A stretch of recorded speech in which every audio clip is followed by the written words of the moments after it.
Buenos días. En el presente video, los estudiantes de biotecnología, Estefanía Ulloa y Esteban Parra, vamos a hablar acerca de la cromatografía. En primer lugar, debemos comprender qué es la cromatografía. Pues bueno, como tenemos entendido, la cromatografía es el nombre que se le da a un grupo de técnicas utilizadas en la determinación de la identidad de sustancias, en la separación de componentes de las mezclas y en la purificación de compuestos. Esta técnica es muy efectiva, por lo tanto se utiliza tanto a nivel de investigación como a nivel industrial. En la siguiente imagen podemos observar un sistema de cromatografía. Hemos tomado como referencia en específico el de cromatografía de gases. Existen varias técnicas de cromatografía.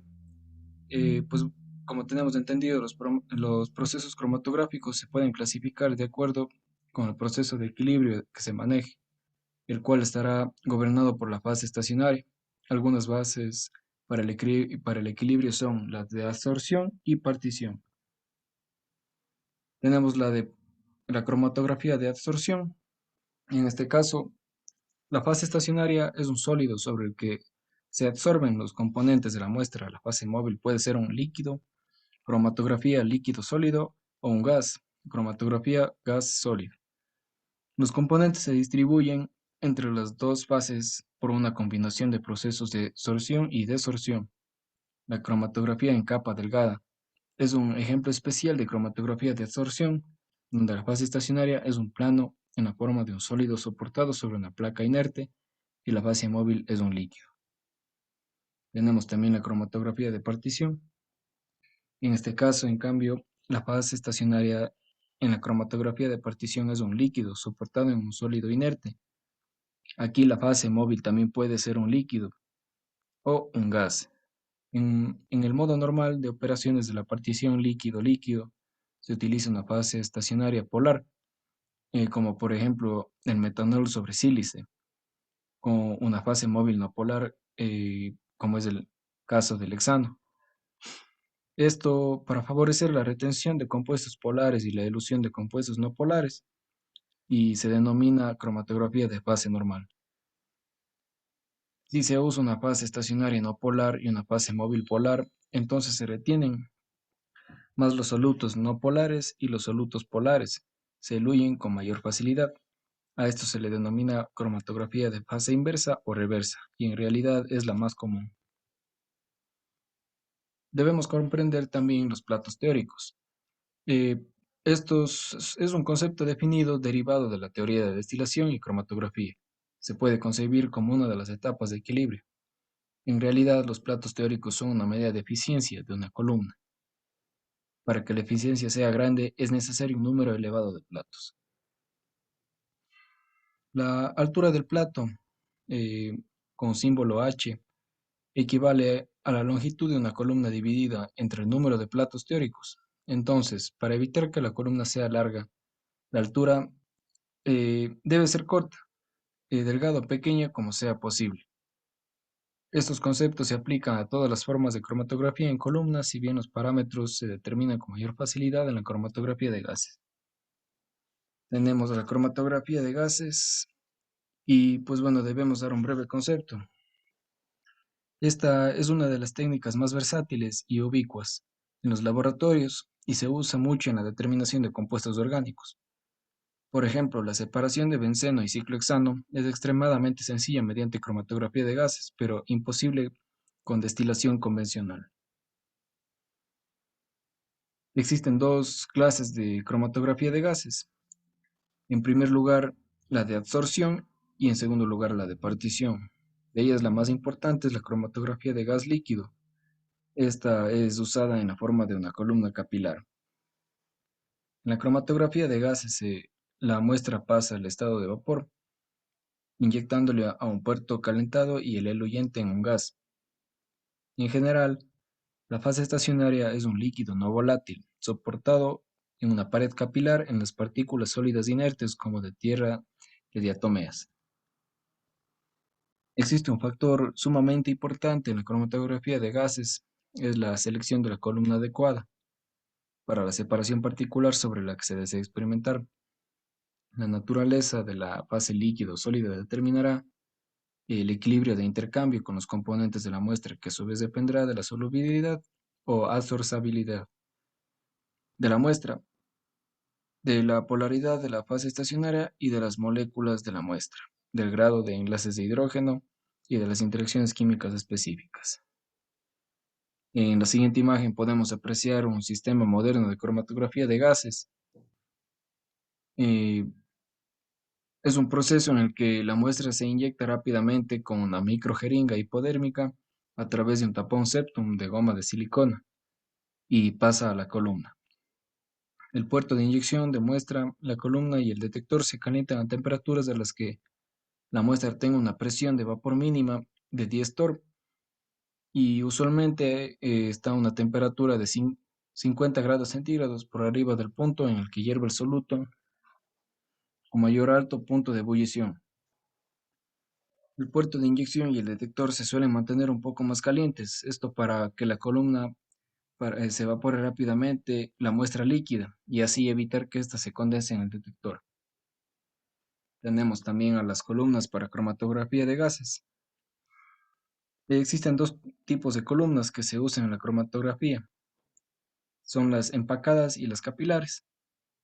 En primer lugar, las empacadas fueron el primer tipo que se desarrolló y se usaron durante muchos años. Pero hoy en día las más comunes son las columnas capilares, aunque las empacadas se siguen usando en aplicaciones que no requieren grandes resoluciones o cuando es necesaria mayor capacidad. Hablando un poco más a fondo de las empacadas, eh, estas columnas de relleno o empacadas consisten en unos tubos de vidrio, metal y teflón de longitud de 2 a 3 metros y un diámetro interno de unos pocos milímetros, por lo general de 2 a 4 milímetros. En cuanto al interior, este se rellena con un material sólido, finamente dividido para tener una máxima superficie de interacción y recubierto con una capa de espesores entre 50 nanómetros y una micra, para que puedan introducirse en el horno y éstas se enrollen convenientemente. Y en segundo lugar tenemos a las columnas capilares. Existen dos tipos básicos de las columnas capilares, la de pared recubierta y la de soporte recubierto. La de pared recubierta son simplemente tubos capilares donde la pared interna se ha recubierto con una finísima capa estacionaria y las columnas de soporte recubierto tienen en su parte interna una fina capa de material absorbente como el empleado de las columnas de relleno, donde se ha adherido a la fase estacionaria. Las ventajas de las de pared recubierta frente a las de soporte recubierto es la mayor capacidad de carga, ya que en su fabricación se emplean mayores cantidades de fase estacionaria al ser la superficie de intercambio mayor. Por orden de eficiencia, en primer lugar, las de pared recubierta, luego las de soporte recubierto y por último, las columnas de relleno. También debemos hablar un poco de lo que es la fase estacionaria.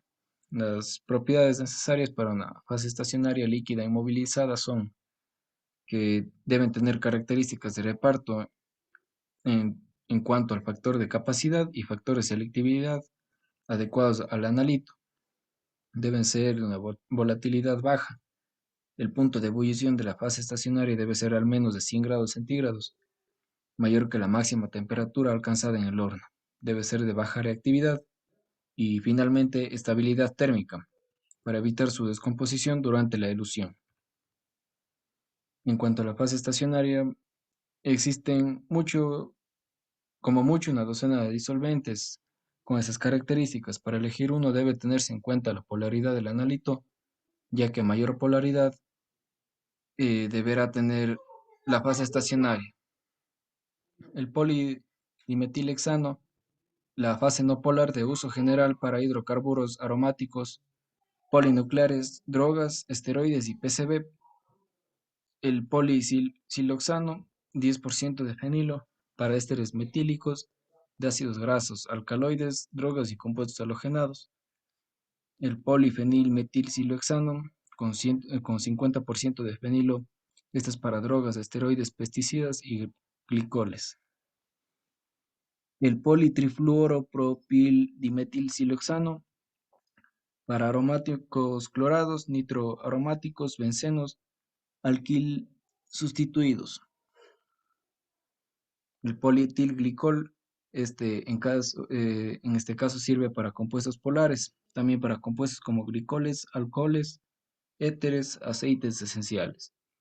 Y finalmente, polidicianoalidimetilsiloxano para ácidos grasos poliinsaturados, ácidos libres y alcoholes. Y en cuanto a los detectores, debe reunir características ideales como la sensibilidad. Es necesario que pueda determinar con precisión cuando sale el analito y cuando sale solo el gas portador. Tiene sensibilidades entre 10 a 8 y 10 a 15 GS de analito. Respuesta lineal al analito con rango de varios órdenes de magnitud. Deben tener un tiempo de respuesta corto independiente del caudal de salida. El intervalo de temperatura del trabajo amplio debe estar hasta unos 350 a 400 grados centígrados. Estabilidad y reproducibilidad, es decir, a cantidades iguales del analito debe ser salidas de señal iguales. Debe ser de alta fiabilidad y manejo sencillo. Respuesta semejante para todos los analitos y respuesta selectiva y altamente predecible para un reducido número de analitos. Y finalmente los tipos de detectores. El detector de ionización de llama, detector de conductividad térmica, también existe el detector termoiónico, detector de captura de electrones, también el detector de emisión atómica. Otros detectores minoritarios son el detector fotométrico de llama. Empleado en compuestos como pesticidas e hidrocarburos que contengan fósforo o azufre.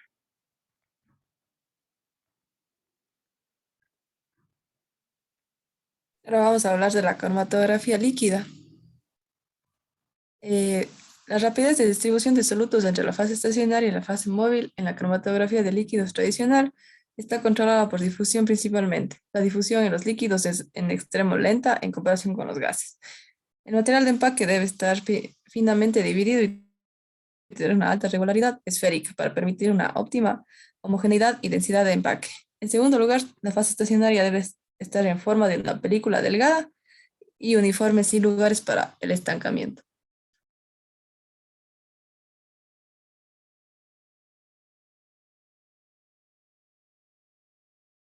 La primera condición permite tener valor de A en la ecuación de Van Dimter, que es de menor difusión por arremolinamiento, y la segunda da como resultado un pequeño valor de C, que es el transporte de masa más rápido entre las fases y necesaria para tener una gran rapidez de flujo. Debido a que la difusión molecular en líquidos es pequeña, el término de B de la ecuación es pequeño también. Las fases estacionarias. Las partículas son de sílice de alta pureza con bajo contenido de trazas de metales y también su diámetro típico es de 5 a 10 metros. Sin embargo, las partículas de 3 metros se están usando cada vez más en la cromatografía de alta velocidad. La mayor parte de las separaciones con HPLC se lleva a cabo en el modo líquido lítico, que es la cromatografía de partición, aunque la cromatografía de absorción es útil para muchas aplicaciones también. Las fases estacionarias líquidas se encuentran cubriendo a las partículas o químicamente enlazadas.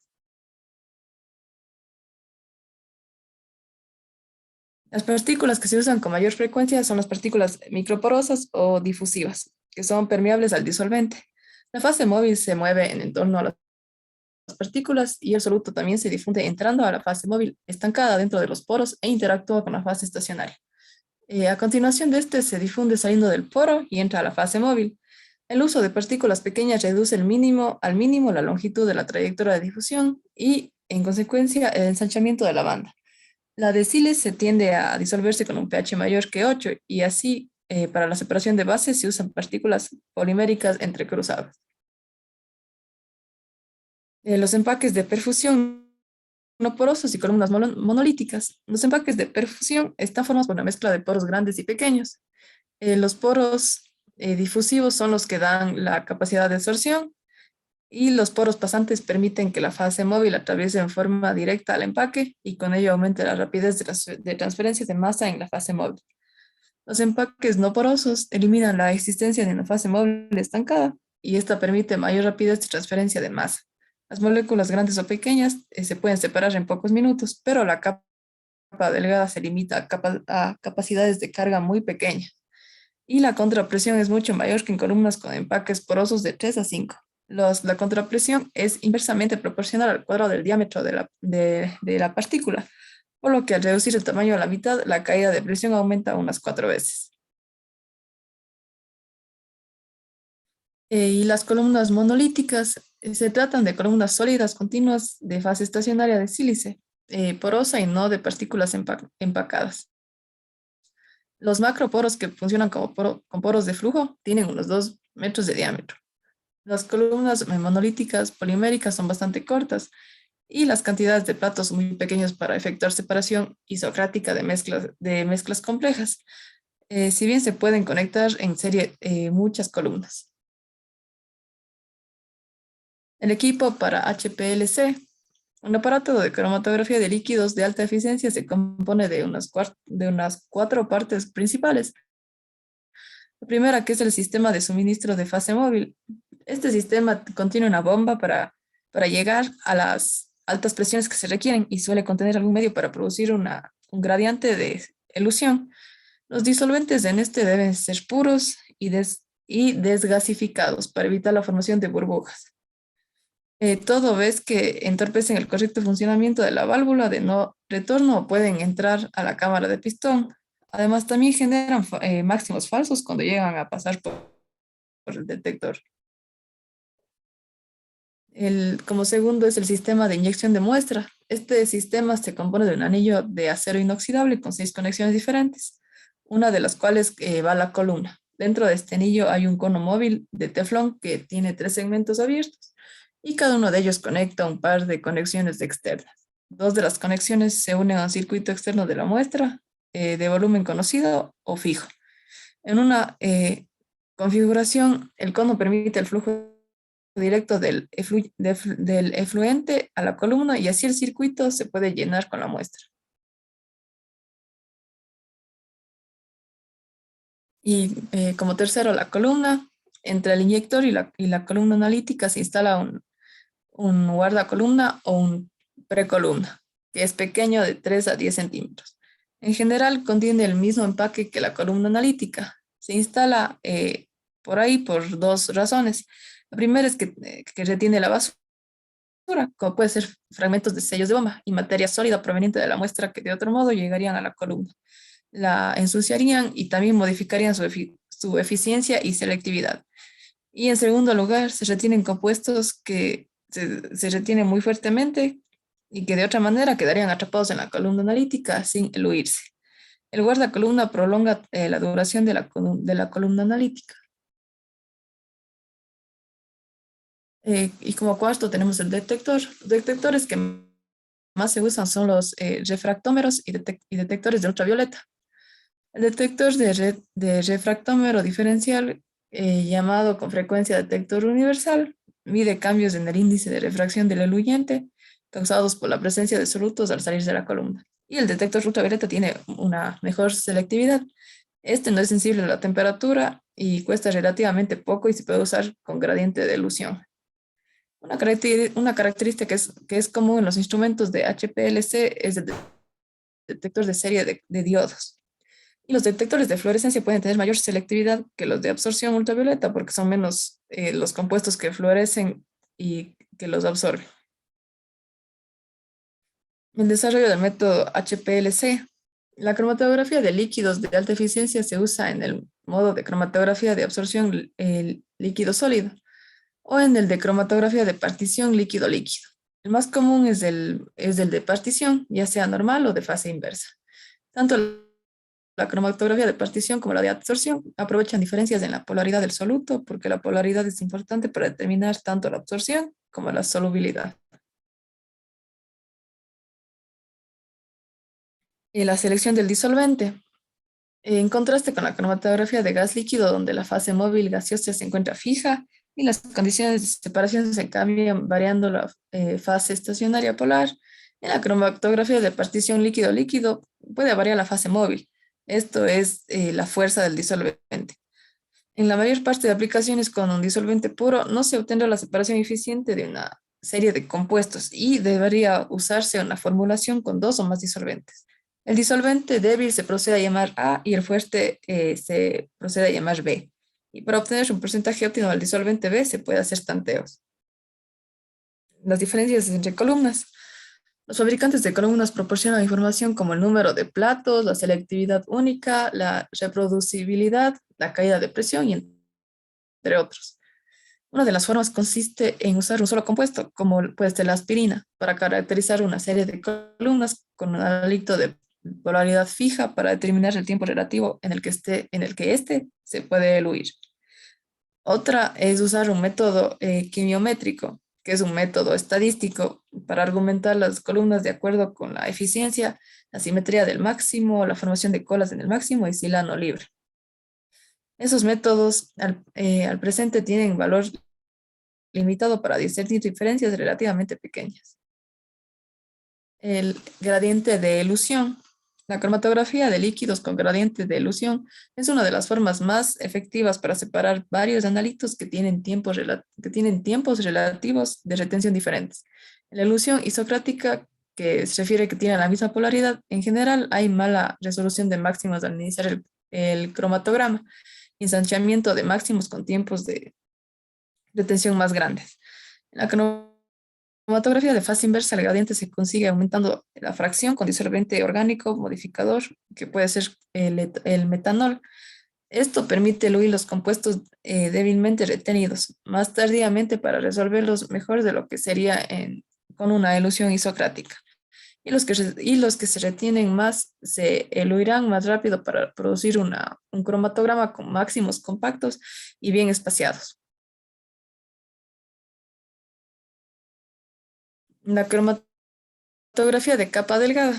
Esta cromatografía de capa delgada es una forma plana de cromatografía que se aplica en el cribado a gran escala para análisis cualitativo, aunque también se puede usar en análisis cuantitativos. La fase estacionaria es una capa delgada de absorbente finamente dividido, soportado sobre la placa de vidrio o puede ser de aluminio. Y también puede ser sobre una banda de plástico. Aquí se deposita la muestra sobre una placa con una micropipeta y el cromatograma se puede decir que se corre colocando al lado inferior de la placa o cinta con un disolvente adecuado. El disolvente asciende por la placa por reacción capilar y los componentes de la muestra proceden a subir a la placa a diferentes velocidades. Esto depende de su solubilidad y de su grado de retención por la fase estacionaria.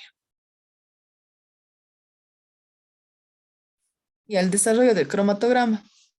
Eh, Se procede a trazar una raya delgada con un lápiz que cruce la placa algunos centímetros arriba del fondo y sobre ella se practican los puntos de aplicación, que son las manchas, para referenciar futura en mediciones del RF.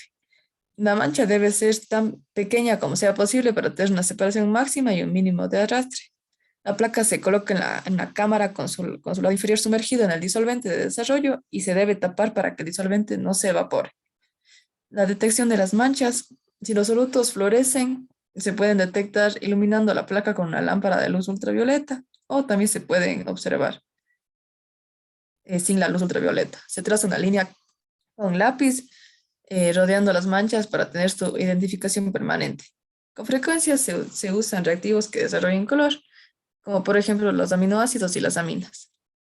Después de identificar las manchas, se pueden raspar y se lavan los solutos para identificar cuantitativamente en un micrómetro.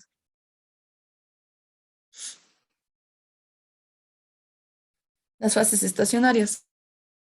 La fase estacionaria es un polvo finamente dividido. Tiene un tamaño de 10 a 50.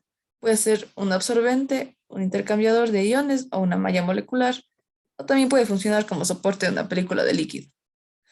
Las fases estacionarias que se usan con más frecuencia son absorbentes y las más populares son el gel de sílice, la alumina y la celulosa pulverizada. Las fases estacionarias líquidas para capa delgada pueden ser preparadas para separación mediante cromatografía de partición líquido-líquido. Las fases móviles. En la cromatografía de absorción, el poder eluyente de los disolventes aumenta al incrementar su polaridad. Siempre que sea posible, se debe usar un solo disolvente o dos o tres cuando mucho, porque los disolventes mezclados tienden a cromatografiarse al subir por la capa delgada y también causan un cambio continuo en la composición del disolvente en función de la distancia en la placa. Esto puede causar valores variables dependiendo de hasta dónde se permite subir a las manchas.